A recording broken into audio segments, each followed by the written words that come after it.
This is not a story about a small country building a dock. This is a story about China placing a chess piece so precisely, so patiently, that by the time Washington fully understood what was happening, the concrete was already dry, the flags were already flying, and the strategic window to stop it had already closed. Your trade routes, your fuel prices, your supply chains, they all pass through water that just got more complicated, and most Americans have no idea why. This channel does not run on corporate money, government access, or editorial pressure telling us what to soften. If you want analysis that goes where mainstream outlets stop, the kind that explains the move before the consequence arrives at your doorstep, subscribe now and hit the bell. Because what's happening at Ream Naval Base is not a footnote. It's the opening sentence of something much larger. Let's start with what actually happened and why the official version is missing the part that matters most. Ream Naval Base sits on the Gulf of Thailand, on Cambodia's southwestern coastline.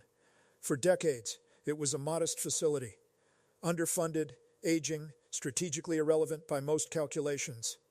Then, in 2019, something changed. The United States government asked Cambodia directly, formally, through diplomatic channels, whether China was negotiating a military presence at Ream. Cambodia's Prime Minister Hun Sen denied it. Categorically, publicly, he called the suggestion offensive. He invited American inspectors to come look. They came. They looked. And then, within months of that denial, Cambodian authorities demolished 2 American-funded buildings at Ream structures the U.S. had paid to construct as part of a bilateral defense cooperation agreement, and Chinese construction crews moved in. Not suggested. Not rumored. Documented. Satellite imagery from Planet Labs and Maxar Technologies tracked the demolition, tracked the construction, and tracked the emergence of a facility that now includes a deep water pier capable of accommodating large naval vessels, upgraded dry dock infrastructure, new fuel storage facilities, and expanded barracks capacity. The official narrative from Phnom Penh still says there is no exclusive Chinese military presence. Cambodia insists it's a joint facility, open in principle to all nations. The operational reality documented from orbit tells a different story. Here is what they are not telling you. The deep water pier constructed at Ream is not sized for the Cambodian Navy. Cambodia's entire naval fleet consists of aging patrol boats and coastal craft. The largest vessel in the Cambodian Navy displaces roughly 2,000 tons. The pier now built at Ream can accommodate vessels displacing 10,000 tons or more. You do not build infrastructure for ships you do not have unless you're building it for someone else's ships. American intelligence officials, briefed on the facility's development, have told multiple outlets, including the Wall Street Journal and Reuters, that the base effectively functions as a Chinese forward operating position. Not a base in the traditional sense, no uniformed plus sailors openly stationed there, no Chinese flag raised at the entrance. Beijing is too sophisticated for that. What exists instead is access, guaranteed, contractual, infrastructure-enabled access, which in military terms is functionally identical. Now let's talk about the technical picture, because this is where the strategic weight of Ream becomes undeniable. The Gulf of Thailand connects to the South China Sea. The South China Sea is the most commercially trafficked body of water on the planet, approximately $4 trillion in global trade transits through it annually. Oil from the Persian Gulf heading to Japan, South Korea, and China. Electronics and manufactured goods heading to American ports.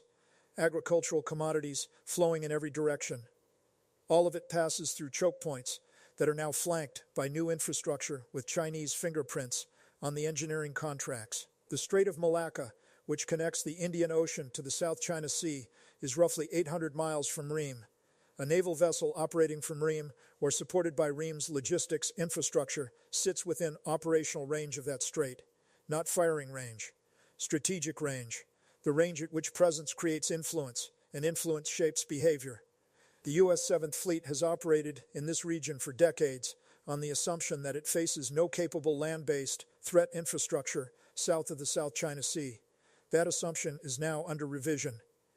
Here's what the Pentagon is actually calculating when it stares at satellite imagery of Ream. A Chinese naval vessel operating from or through Ream, even just for refueling and resupply, extends the People's Liberation Army Navy's effective operational radius by hundreds of miles in a direction that currently has no American base infrastructure. The nearest significant U.S. military presence is in Singapore through a logistics arrangement and in the Philippines through access agreements that themselves are politically contested and subject to renegotiation every few years. China does not need to station a carrier battle group at Ream to change the strategic equation. It needs only the credible possibility that it could surge forces there during a crisis. That credibility now exists. The math is not subtle. China has 3 aircraft carriers with more under construction. The United States operates 11. On paper, that looks like American dominance. But naval power is not just about hull count. It's about range, logistics, and the ability to sustain operations far from home. Every base, every port access agreement, every refueling arrangement China secures extends its effective operational range without requiring it to build another carrier. Ream costs China a fraction of what a carrier costs. Estimates for the construction investment run between $200 and $400 million. A single American Gerald R. Ford-class aircraft carrier costs $3 billion. For $400 million, roughly 3% of one carrier's cost, China just added a logistical node that complicates American naval planning across an entire theater. The asymmetry is not in China's favor on hardware. The asymmetry is entirely in China's favor on cost per strategic effect. Read that slowly. 3% of one carrier. New strategic complication. Permanent. Now here's the dimension almost nobody in Western media is discussing directly. Cambodia's political transformation over the past decade is inseparable from this story. Hun Sen governed Cambodia for nearly 4 decades, one of the longest-serving leaders in the world. His relationship with China deepened in almost direct proportion to Western pressure on human rights and democratic governance. When the United States and European Union reduced aid, imposed sanctions, and pressured Cambodia over political repression, Beijing stepped in with infrastructure investment, no conditions attached.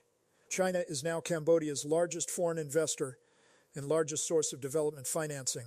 The roads, the bridges, the ports, the physical infrastructure of modern Cambodia increasingly carries Chinese financing behind it. Ream is not an isolated transaction.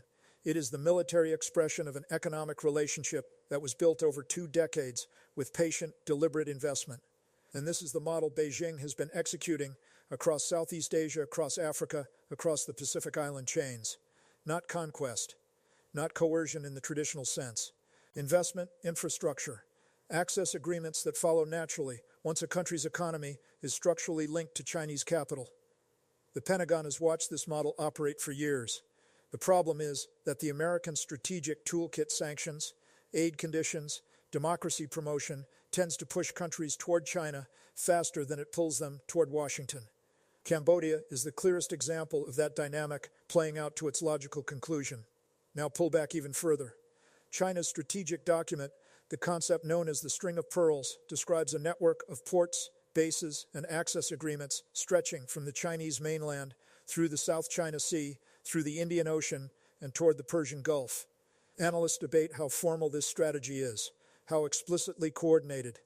What is not debated is the outcome. Over the past 20 years, China has secured port access or constructed facilities in Pakistan at Gwadar, in Sri Lanka at Hambantota, in Myanmar at Kyaukphyu, in Djibouti, where it operates its first acknowledged overseas military base, and now, functionally, in Cambodia at Ream. Each individual agreement taken alone can be characterized as economic development, as bilateral cooperation, as sovereign choice.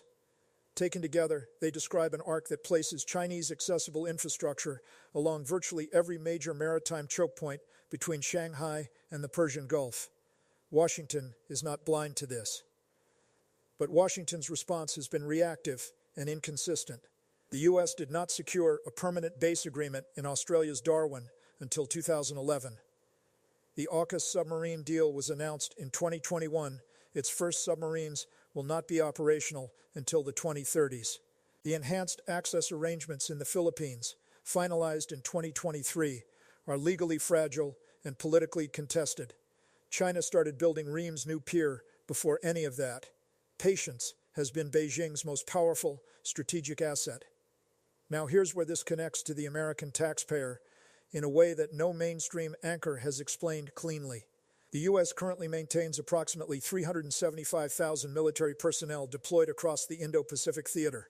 The cost to project and sustain that force runs to hundreds of billions of dollars annually when you account for bases, equipment, logistics, and operational costs. The strategic justification for that expense is American dominance of the sea lanes, the guarantee that global trade flows freely, that no single power can coerce other nations by threatening to close the water highways of the world. Every Chinese base, every access agreement, every Ream-style arrangement erodes the practical exclusivity of that American presence. Not all at once, not dramatically. Incrementally, an incremental erosion of a position that costs $300 billion a year to maintain is not a small thing.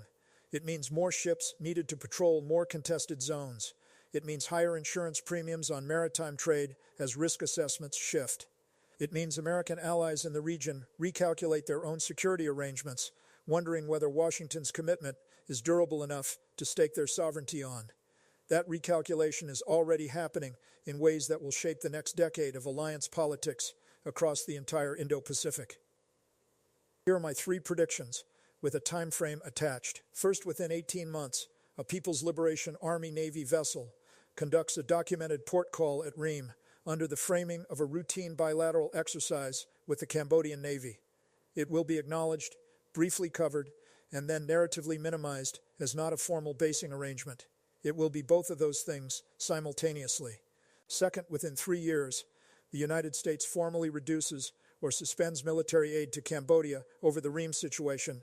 Cambodia responds by deepening economic and security ties with Beijing, and the regional dynamic accelerates in exactly the direction the original aid suspension was intended to slow.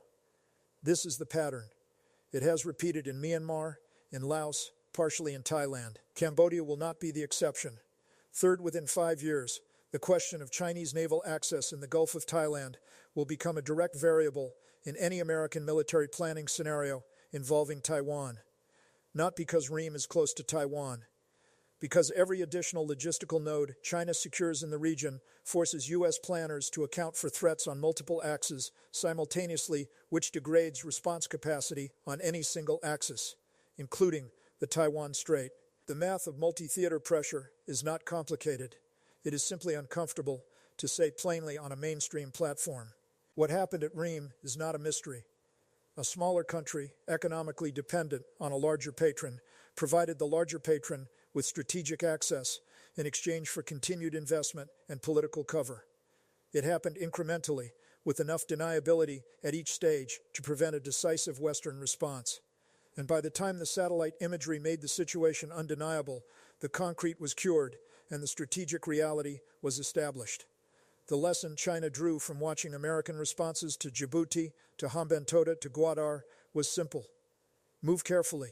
Maintain civilian framing as long as possible. Let the infrastructure speak for itself once it's built. Washington will raise concerns, issue statements, express deep concern through official channels, and then, when the next crisis arrives somewhere else, attention will shift, and the established fact will become the new baseline. Ream is the new baseline. The South China Sea just got a new address, and the Indo-Pacific strategic map, the one that underpins every American security guarantee from Tokyo to Canberra, just got redrawn by a construction crew that finished its work before most American policymakers had fully processed what was being built. Here's what this channel wants to know from you. Which of these 3 outcomes do you think arrives first? The Chinese naval port call, the American aid suspension, or the point where Ream explicitly factors into public Taiwan planning documents? Drop your answer in the comments. I read every single one, and the range of analysis this audience brings is consistently sharper than what you'll find in the op-ed pages. If this gave you a framework, a way of understanding how permanent strategic shifts get built one construction contract at a time, share this with one person who still thinks geopolitics is something that happens somewhere else, to someone else, with no line connecting it to a gas pump or a trade balance or a carrier group repositioning in the night. The next video goes somewhere even this one didn't reach. The string doesn't end at Ream. Subscribe so you're there when we trace the next node.